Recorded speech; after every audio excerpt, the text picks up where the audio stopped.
has risen greatly since the release of the famous movie Twister.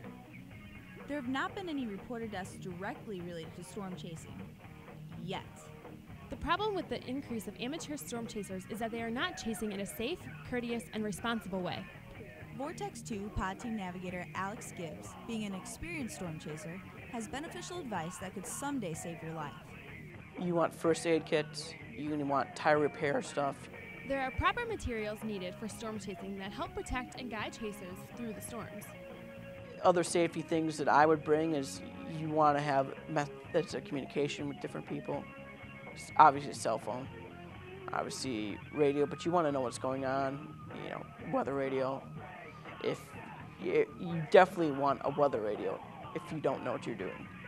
And even if you know what you're doing, weather radios, you always want to know that. Before chasing, check out the current satellite lead to help diagnose your synoptic scale features. Placement of the jet, the moisture axis, where your moisture's coming in. Moisture is key. Moisture. Flooding from the Gulf is another key ingredient in your synoptic setup for severe weather. The jet, looking at the placement of the jet, where you are and what exit and entrance region of the jet, if it enhances your vertical motion, things like that.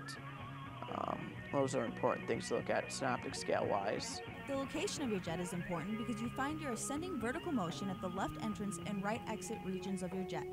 A front can be mesoscale or synoptic, depending on size. Another source of lift would be your frontal boundary. The 100-kilometer width of a front is a mesoscale feature, while the 1,000-kilometer length front section is a synoptic scale. Early on in the season, it's your troughs, your large-scale trough. The best thing that you can have set up is a long-wave trough that sits up over the Rockies and ejects short waves out day after day after day after day.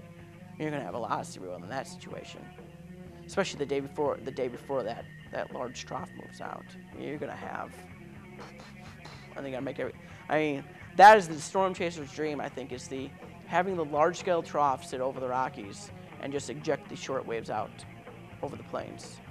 Because you've got your flow from the south, getting moisture return, and you got impulses coming through. Knowing the terrain of your trip is a small but important detail that often gets overlooked.